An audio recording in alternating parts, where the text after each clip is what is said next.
My stepbrother slapped me in a hospital hallway while I was still bleeding from a miscarriage, shoved papers in my face, and told me to sign away my father's company or get out of his life for good. 48 hours later, I was locked out of my own home, my mother's photo shattered in a box on the lawn, and everyone thought I was too weak to fight back. They didn't know my father had left a second will. They didn't know he believed someone had been slowly poisoning him.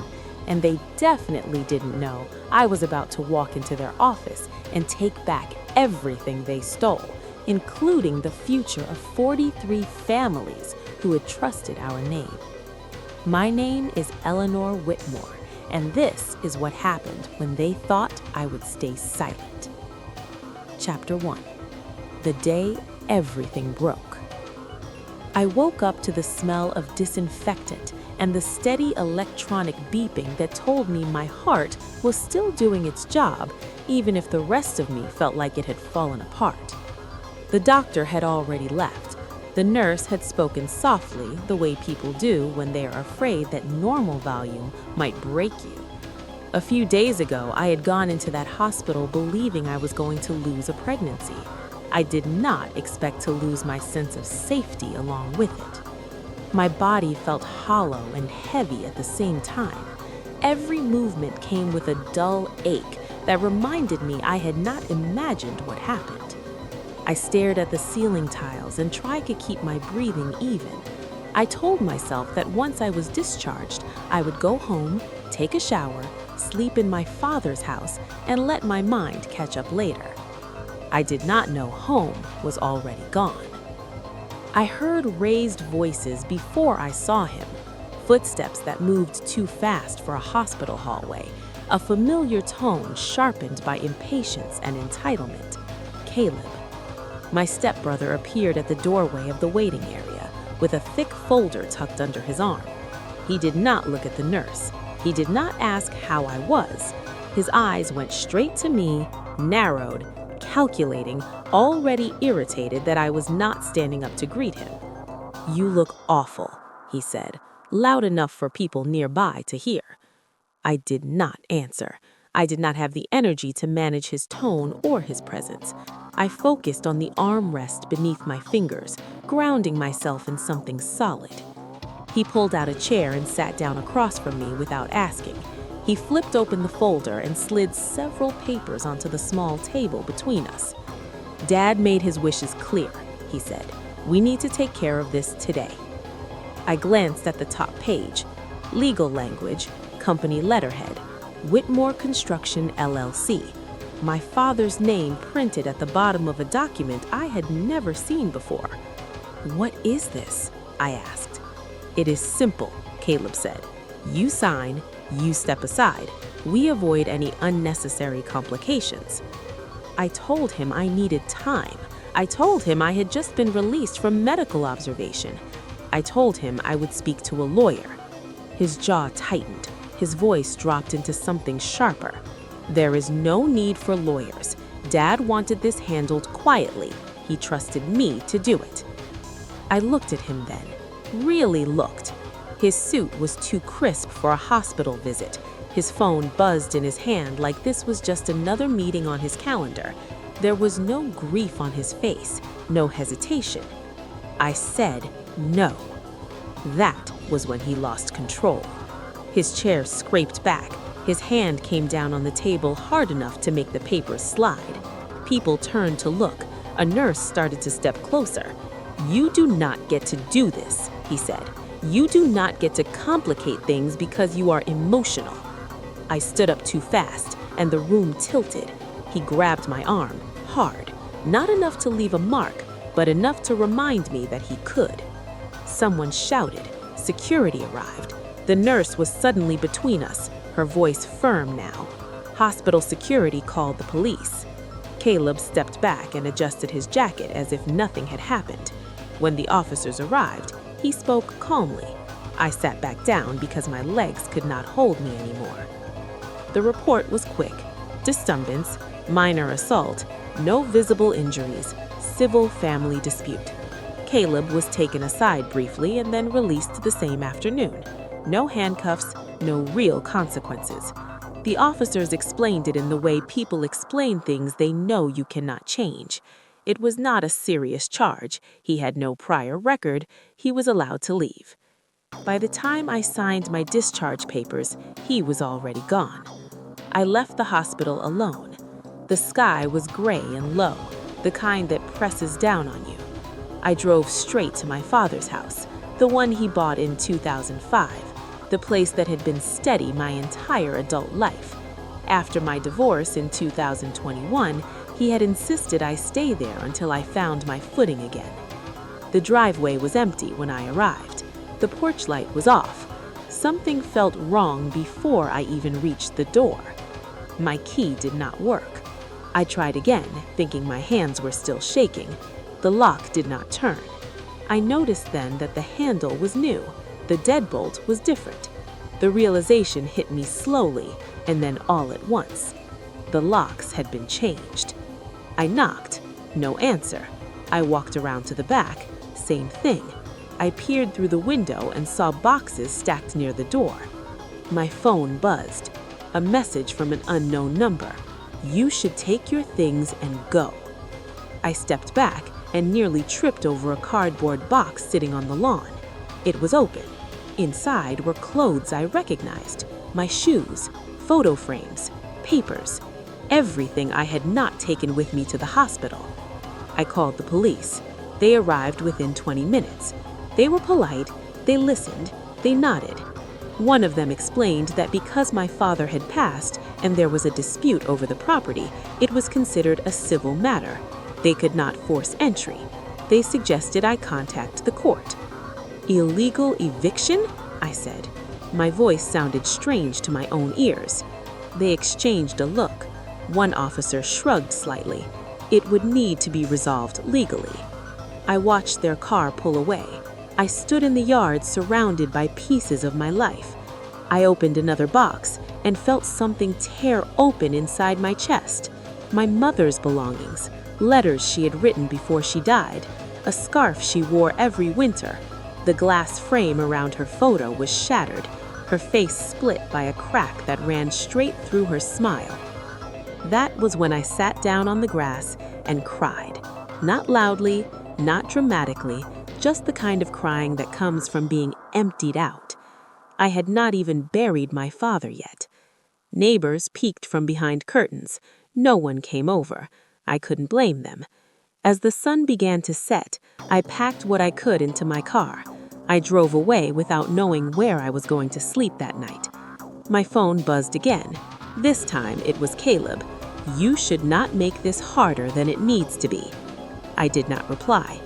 I parked a few blocks away and turned off the engine. The silence inside the car felt heavy.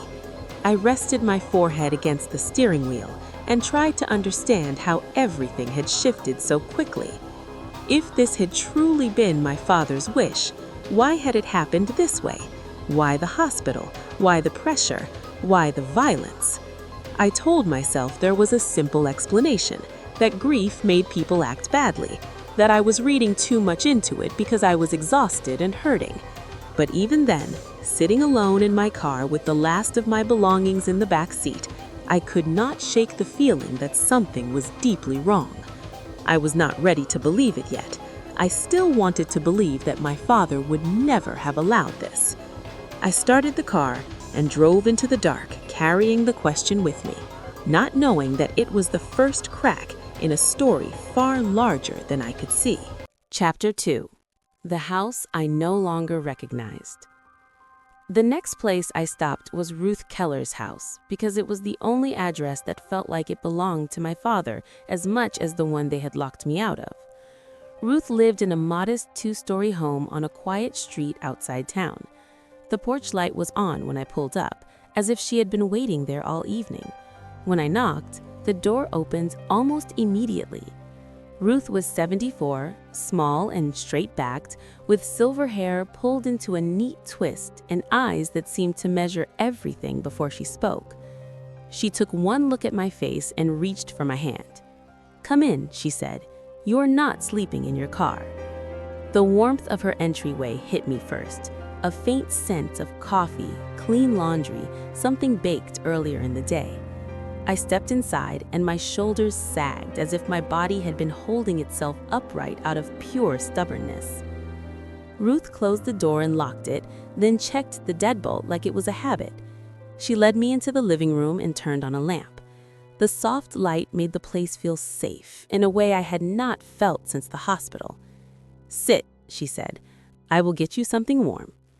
I tried to protest. She ignored me. When she came back, she set a mug in front of me and a small plate with toast I did not remember asking for. Then she sat across from me and folded her hands. "Tell me exactly what happened," she said. So I did.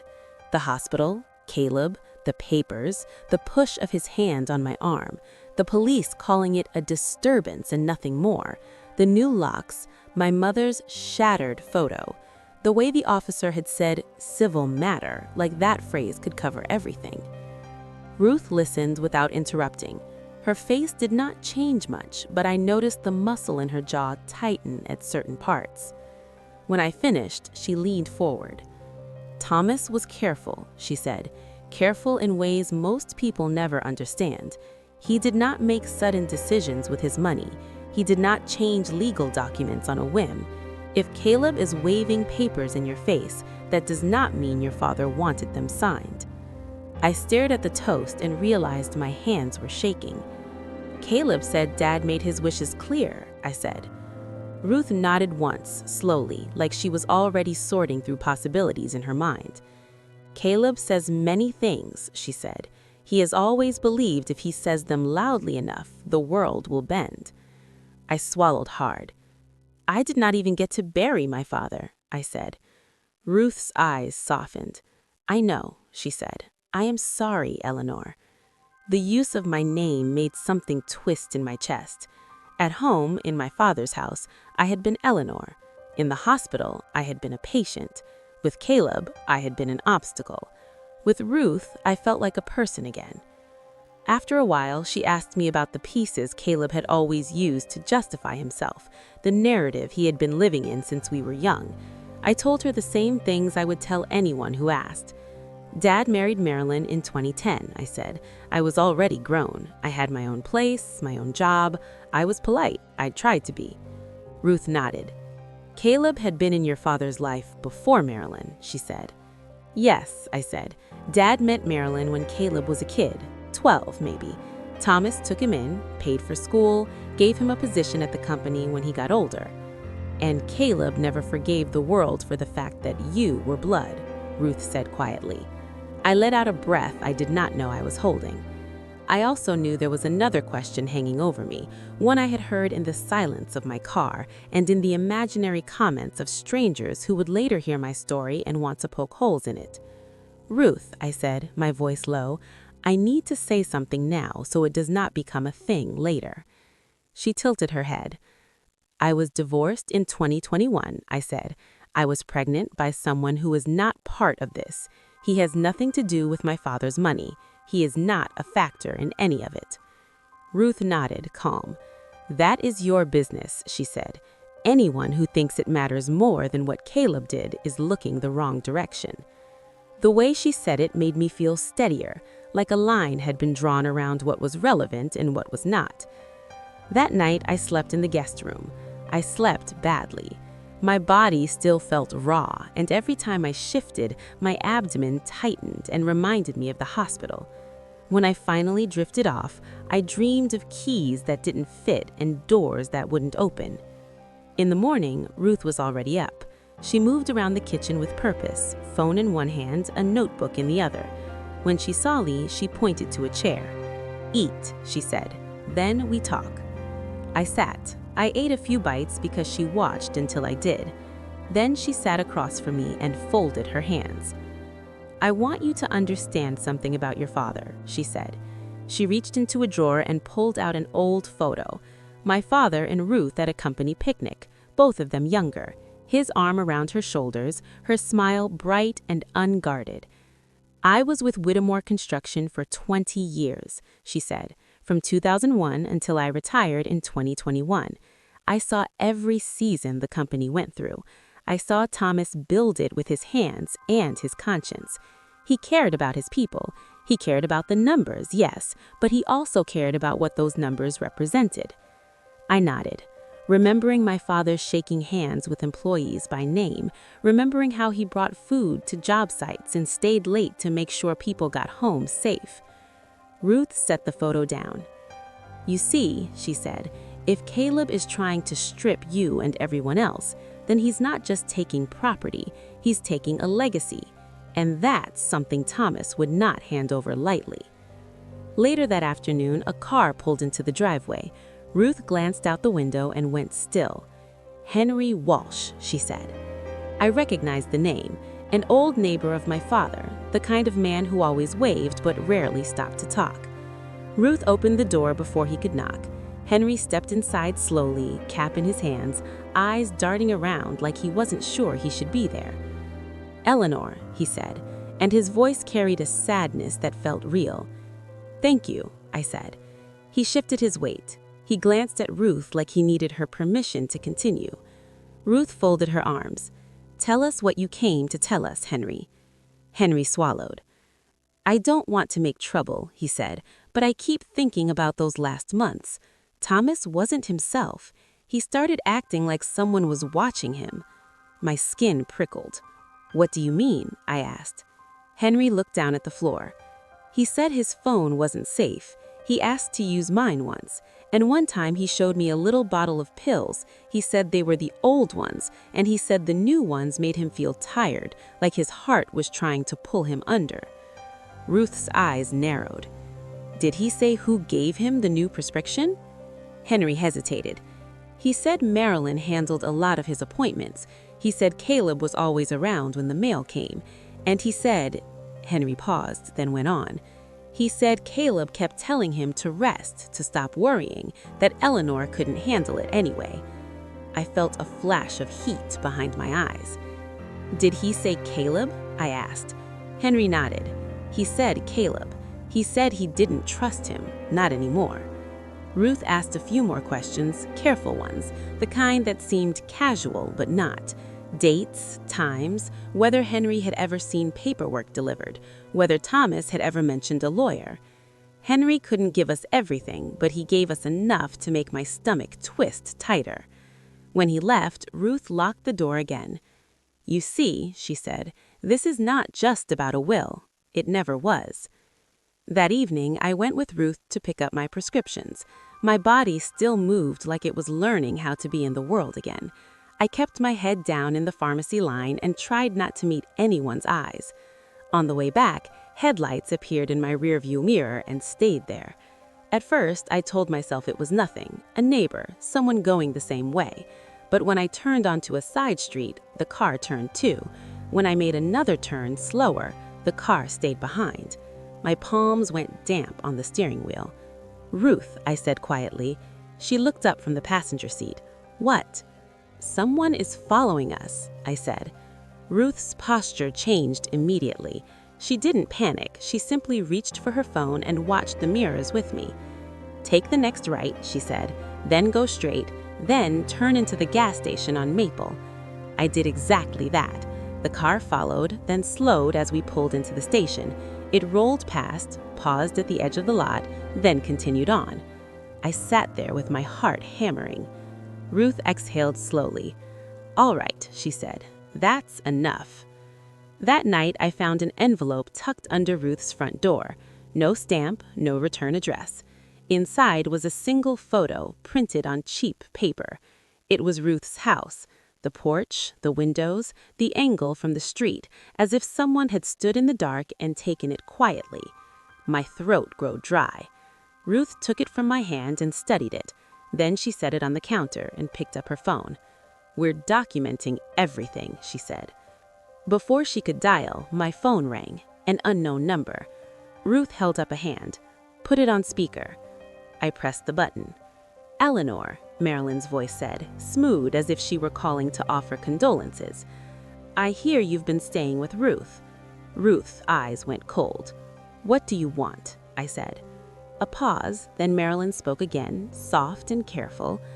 "I want you to be wise," she said. "You've been through a lot, loss, stress. It's not good for you to keep fighting. Sometimes letting go is the healthiest choice." My stomach turned at the way she said health. Chapter 3. What my father was trying to tell me. The next place I went was Ruth Keller's house, because it was the only address that still felt anchored to my father instead of to whatever Caleb and Marilyn were turning his life into. Ruth lived in a quiet residential pocket outside town, the kind of neighborhood where people trimmed their hedges on Saturdays and knew each other's dogs by name. When I pulled into her driveway, the porch light was already on. She opened the door before I could knock. She looked at me for a long second, took in my face, my posture, the way I was holding myself together by habit alone. "Come inside," she said. "You're not sleeping in your car." The warmth of the house hit me immediately. The smell of coffee, clean linens, something faintly sweet baking earlier that day. My shoulders dropped before I realized they were tense. Ruth closed the door and turned the lock with a decisive click. She led me into the living room, turned on a lamp, and disappeared into the kitchen. When she came back, she set a mug in front of me and a plate with toast I had not asked for. "Eat," she said, "then tell me everything." So I did. The hospital, Caleb showing up with papers, the way he said "my father's wishes" like they were a weapon, the shove, the police calling it a disturbance, the new locks, the boxes in the yard, my mother's broken photo. Ruth listened without interrupting. Her face stayed composed, but I saw her jaw tighten when I described the hospital and again when I described the locks. When I finished, she leaned forward. "Thomas was careful," she said, "careful in ways most people mistake for control. He did not change legal documents impulsively. He did not make big decisions without warning the people affected by them." "Caleb said it was what my dad wanted," I said. Ruth nodded once. "Caleb has always believed confidence can replace truth." I stared into my mug, watching the steam curl. "There's something else I need to say now, before it turns into speculation," I said quietly. Ruth looked at me steadily. "I was divorced in 2021. The pregnancy I lost wasn't tied to any inheritance or asset.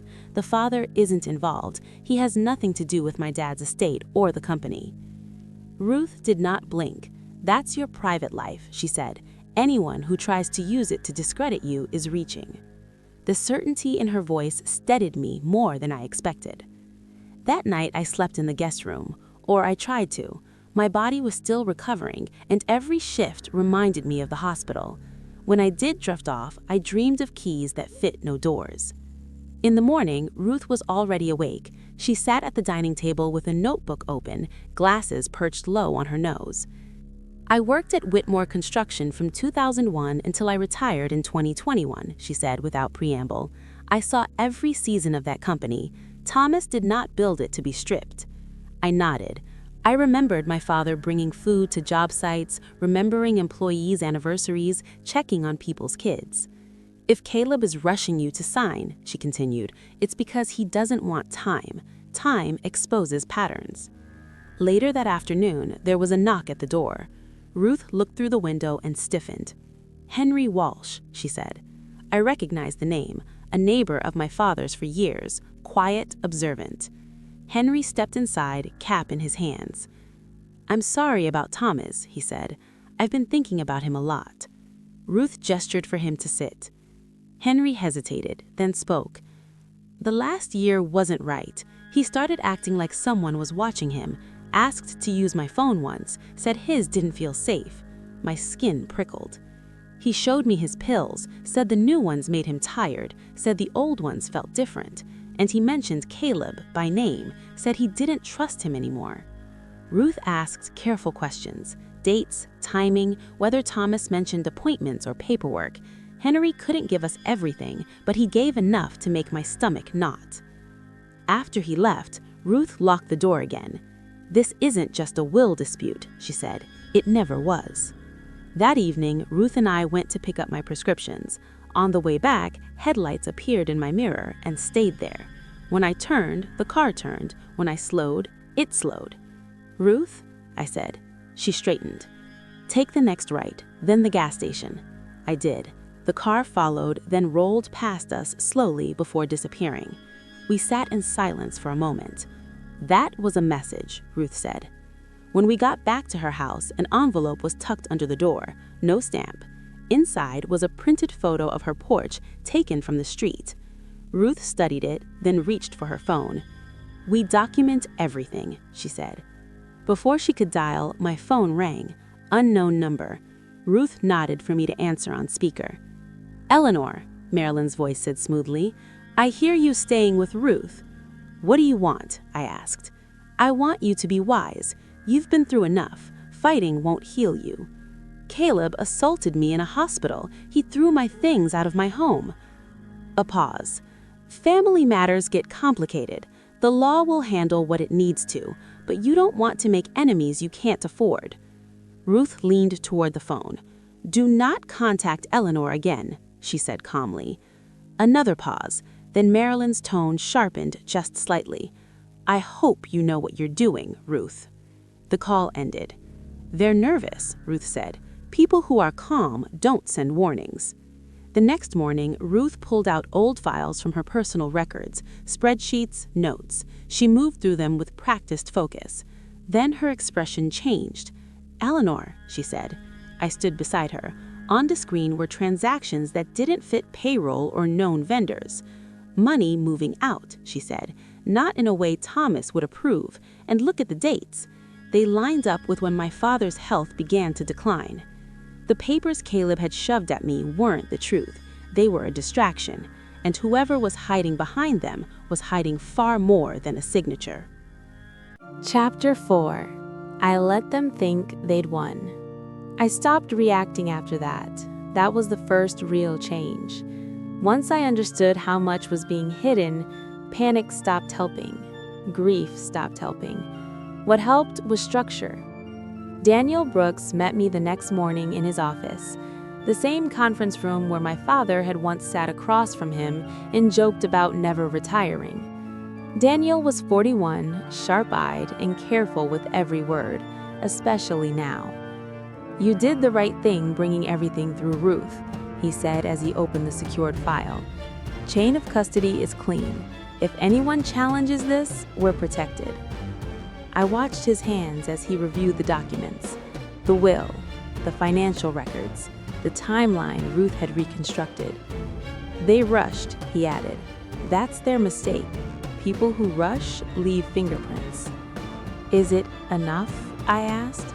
"Enough to stop them?" Daniel leaned back. "It's enough to start, but we don't move until we're certain the next step doesn't tip them off." That was when he introduced me to Detective Lauren Miles. She was 46, calm, and looked like someone who had seen every version of denial there was. She specialized in elder abuse and financial crimes. She shook my hand firmly and did not soften her tone. "Your father's case fits a pattern," she said. "Slow medication manipulation, financial control, isolation. These cases rarely come with one big smoking gun. They come with accumulation." She slid a report across the table. Independent medical review, digoxin levels, long-term exposure beyond therapeutic range.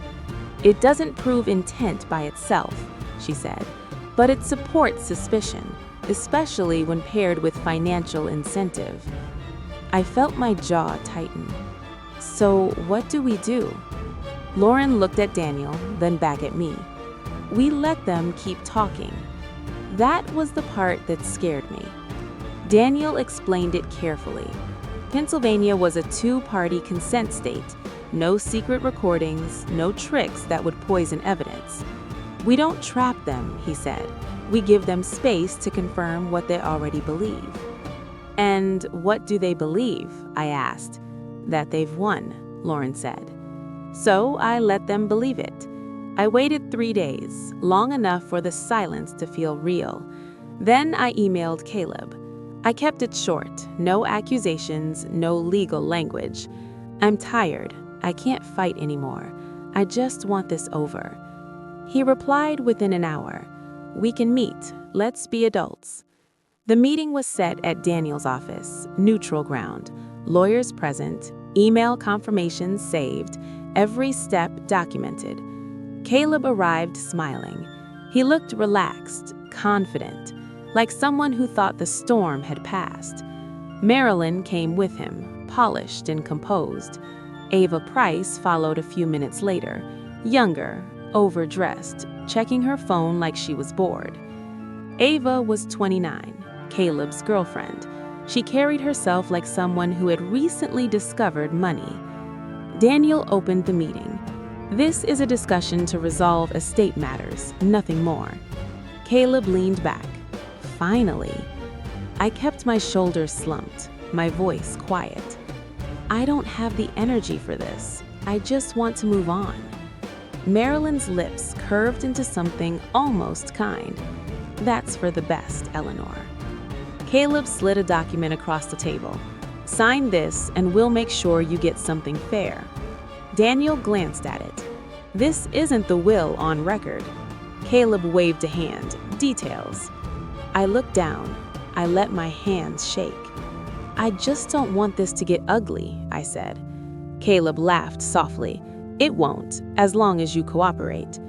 Marilyn spoke then, smooth as glass. Your father's will would have wanted peace. That almost broke me. Almost. Daniel intervened. Before anything is signed, we need clarity on certain financial issues. Caleb stiffened. Like what? Vendor payments? Company funds? Caleb shrugged. Standard operations. Ava looked up from her phone. You mean the travel stuff? She said brightly.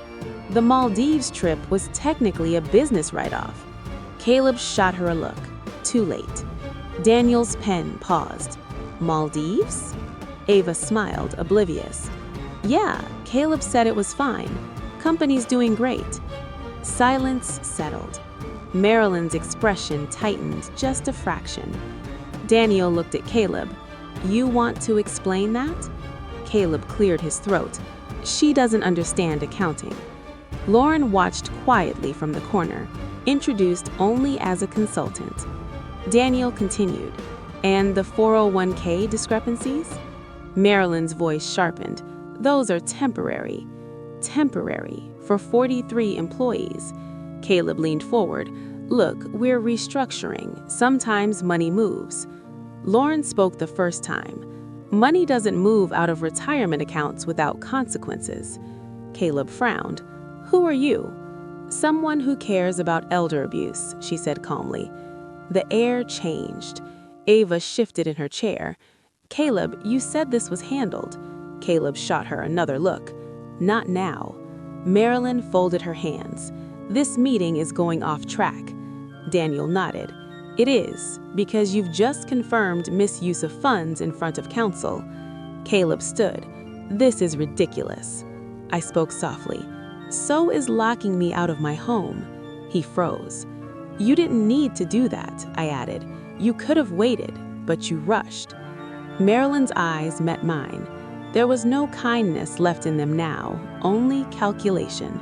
You think you're clever, I said. No, I think my father was. Ava looked between them, confusion dawning. What is happening? Daniel closed the file. What's happening is that this conversation is documented, and you've given us more than enough to proceed. Caleb's confidence cracked, just slightly. This isn't over, he said. I know, it's just starting. They left shortly after. Ava followed last, her face pale, her phone forgotten on the table. Lauren picked it up with gloves. Lifestyle evidence, she said. Daniel locked the door behind them. That went better than expected, he said quietly. I sat back, heart pounding, but steady. How long? I asked. Lauren met my eyes. Not long. One more step, and timing matters. That night, I stood outside the building alone for a moment before getting into my car. They thought I had surrendered. They thought exhaustion meant defeat. They didn't realize I had stopped fighting emotionally and started moving strategically. And now I was walking into the final meeting with control I didn't know I still had. Chapter 5. The Price They Never Expected to Pay. The building looked smaller than it used to, or maybe I was just standing straighter. Whitmore Construction had always felt like an extension of my father, solid, practical, quietly dependable. That morning, it felt like a courtroom without robes, a place where the truth was about to be weighed carefully instead of shouted. Daniel had insisted on the setting, controlled, documented, lawful in every detail. No surprises, he said. Real justice doesn't need theatrics. By the time I arrived, the pieces were already in motion. The state financial investigators were inside, not storming rooms, not drawing attention. They had arrived earlier under the pretense of a routine compliance review.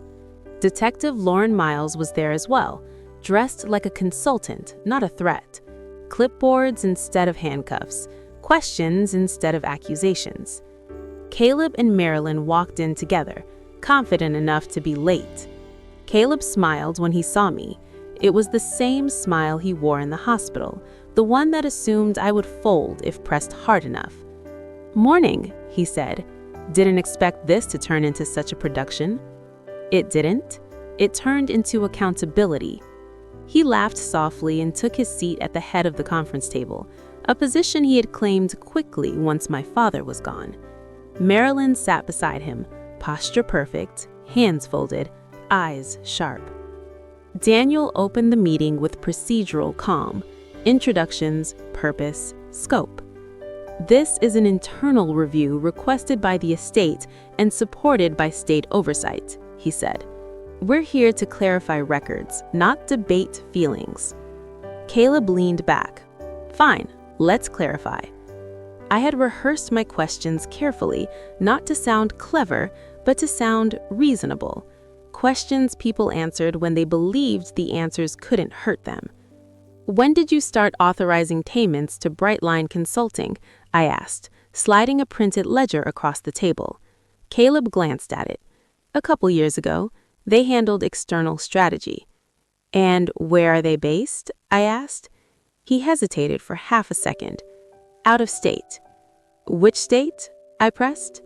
Marilyn answered smoothly. "Nevada." Lauren looked up from her notes. "Our records show no registered consulting firm under that name in Nevada during that period." Caleb's jaw tightened. "It was subcontracted." "Through which entity?" I asked. Silence stretched. I moved on. "Can you explain why employee retirement contributions were delayed while executive reimbursements increased?" Caleb scoffed. "Cash flow timing." Cash flow timing? For 43 employees? Over multiple quarters? Marilyn leaned forward. "You're mischaracterizing normal business adjustments." Lauren spoke then, calm but firm. "Normal adjustments don't reroute protected funds. That triggers mandatory reporting." Caleb's confidence started to fray. "This feels like an ambush," he said. Daniel shook his head.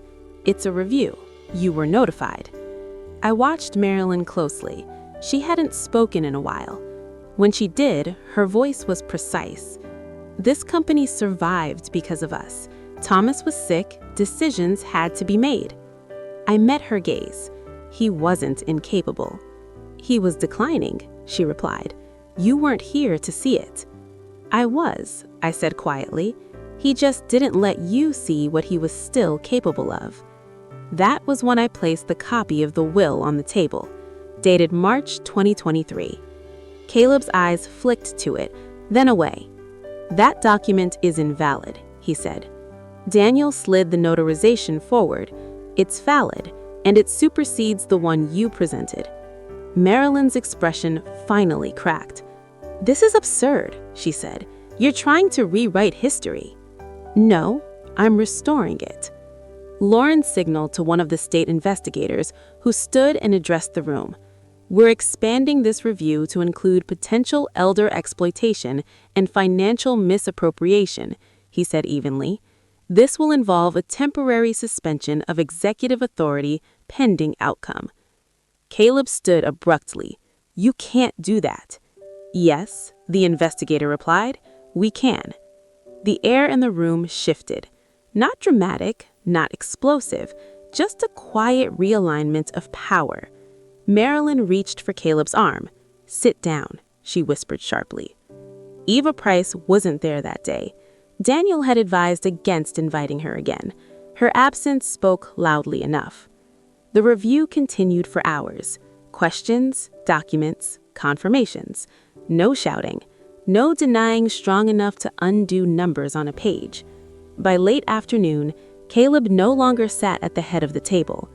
The investigators concluded with next steps: formal notices, asset controls, and referral to federal regulators regarding retirement fund violations.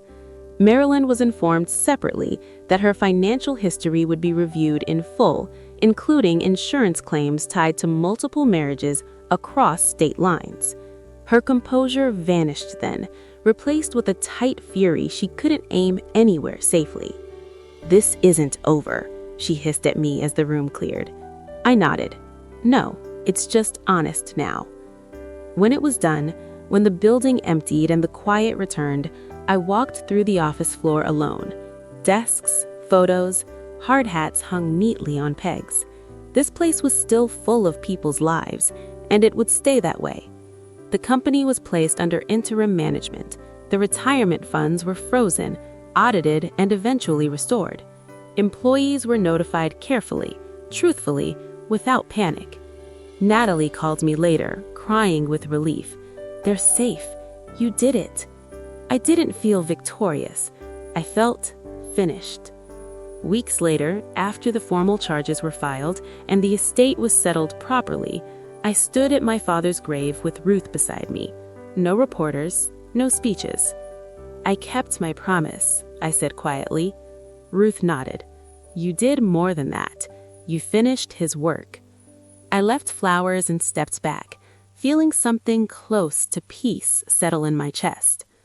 Justice didn't come with fireworks. It came with paperwork, patience, and the willingness to be uncomfortable longer than the people who were counting on silence. And now, when I think about everything that happened, I wonder what I would have chosen if the truth had been quieter, if walking away had been easier. So I'll leave you with the question I had to answer. If you were in my place, would you choose the comfort of silence, or would you face the truth, even when it costs you everything you thought you needed to survive?